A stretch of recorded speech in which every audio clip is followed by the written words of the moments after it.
Hello everyone and welcome back to the Great Book of Grudges. My name is Nathan and today I want to talk about the combined map, the Immortal Empires, with some ideas that have been echoed for the community as the best possible way for it to be implemented and to add a lot of longevity for the game. There's a lot to talk about here, so let's not waste any more time and jump right in. So as we know, Warhammer 3 will have a combined map and the prototype of such is on screen right now. This is going to be a mega FLC which will require purchasing of Game 1, Game 2 and Game 3, just like Warhammer 2 had its own Mortal Empires, which required the purchase of Game 1 and Game 2. So essentially the only way you'll be able to play with the Immortal Empires map is by having all three games, and that's not much of a problem for the majority of the player base. Many people have all three games now. However, I think things should be done a bit differently just to allow players to be playing it without owning all three games, but will also increase the longevity of the game series by adding a lot more options. Just hear me out, this might sound a bit confusing. So in my opinion, and that of many others, the Immortal Empires campaign should be available to you when you've purchased Game 3. I'm not saying it should be released right now, although it would fix a lot of issues, but I'm saying that when eventually it gets released,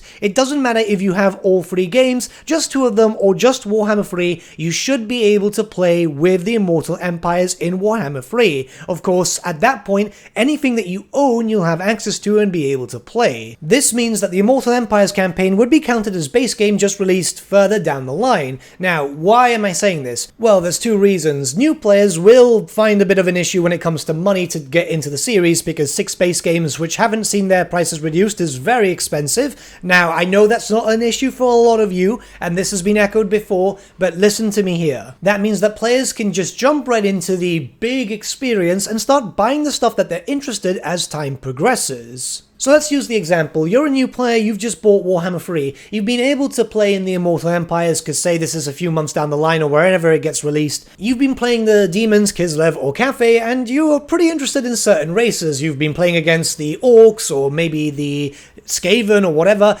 and now you're more incentivized to buy Game 1 or Game 2 because you want to give them a try for yourself after fighting against them a decent amount of time. The great thing about the Warhammer DLC stuff and how this works is that you'll be able to play against the enemy, see if that's kind of something that you might want to try it yourself, and then you can just buy it yourself. It's that easy. And while yes, you can wait for sales, but if you're feeling that you're pretty hyped up to play as the Skaven, and I don't imagine people wouldn't be, then they might just buy it outright. This is something for Creative Assembly to take into account. An old system used to be with the Mortal Empires is that stuff could be reused for mods and so on, regardless if you own the DLC or not. However, that doesn't seem to be the case here, as that was explained to me by a few modders. So you will need to buy the DLC if you want to use certain mods and all that. That means that then using the Immortal Empires as a kind of way to sell more product works out really well. Forcing someone to buy free games, not so much, but just giving them access to it and then, oh look, this looks cool, I want to buy it, there you go. Not only that, but if the Immortal Empires becomes a baseline campaign, well, that allows for a lot of DLC options too. The Realm of Chaos campaign is kind of small at the moment, and it doesn't really have a lot of start positions for pretty much any other race from Game 1 and Game 2, barring just Empire, Vampires, Greenskins, you know, just a very small amount of them.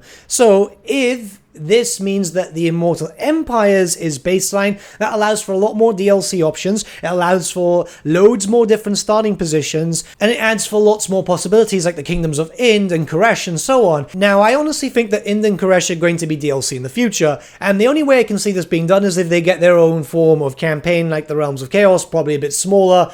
And, you know, that's all well and good, but given the fact that the Realms of Chaos wasn't too, well liked, let's just say, then I don't think adding in more stuff like that is going to be helpful. Just have them implemented into the Immortal Empires directly and just let people play, just let people have their fun and so on. Don't get me wrong, mini campaigns are cool, but implement them in the way like something is rotten in Kislev, rather than just going full ham on something which the mechanics might just not be used whatsoever. Let's be perfectly honest here. If we have the Immortal Empires out already and you get access to, say, Ind and Koresh, are you going to play Ind and Koresh in its normal campaign, or are you just going to go straight into the Immortal Empires? We have 12 legendary lords that are playable at the very moment in the Realms of Chaos, and everything's already kind of feeling a bit scrunched up. Everyone's so drastically close to each other that you're seeing legendary lords without really spending too much time on the campaign, and I imagine that it's going to get a lot more hectic when we start getting more DLC. Like, even if, say, Norska got a DLC, because we're expecting a rework, that's already right close to Daniel.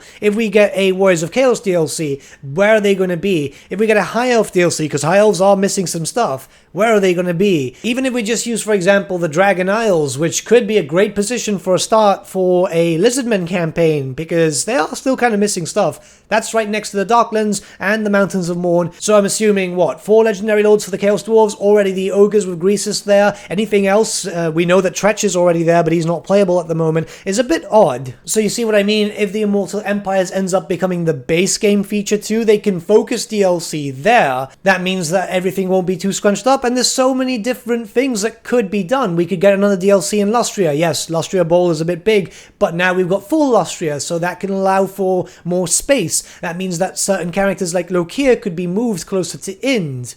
Going from a lore perspective, which kind of actually also fits with gameplay, shoehorning too many things in one area just makes it a massive cluster of stuff. This is where the Lustria Bowl came into effect, and the Realms of Chaos campaign is looking like it's going to be a massive cluster. Don't get me wrong, it's a good map, it's actually well-sized, there's loads of different things that you can do, and I'm imagining that other DLC won't be doing the Demon Souls race. I mean, please, Creative Assembly, don't make that mistake. Another thing to note is that we're going to see, well, you know, rifts opening up all over the place and so on for the Realms of Chaos map, even if we play as something else, because the main factions will have to go through the race. This is something that happened with the Eye of the Vortex when you played as anyone else that didn't take part in the Vortex campaign. However, the Vortex campaign didn't have all the issues of just random demons appearing everywhere, turning everything into chaos corruption and so on. It's kind of frustrating. I know some people won't mind it too much, but I find it frustrating. I've played with every faction, I've completed every campaign. It's just, I don't want to see that happening if I'm playing as something else. I'll be honest with you, I'm just a little frustrated, and I think something like this could really solve the issues right now. Warhammer 3 is bleeding players quite a lot, and maybe this might fix it. I don't know, I could be wrong. At the end of the day, I'm not a developer, but if you guys are open to suggestions, you know, just leave them in the comments below, I'll pass them on to Creative Assembly. I just want the issues to be fixed up as soon as possible, and I want the game to be great. I want it to succeed. I've been waiting for Demons for 5 years now, and I just don't feel like playing too much nowadays, which is a shame. Without mods or without a campaign that actually works as intended, well, works well for the player base more so than intended, it's a bit of a shame. Let me know what you guys think in the comments below, and let's start a bit of a discussion. But with that, my friends, we've come to the end of our video. Thank you so much for watching. If you did enjoy the video, might I suggest giving the video a like, or even subscribing to the channel, as it really does help us out.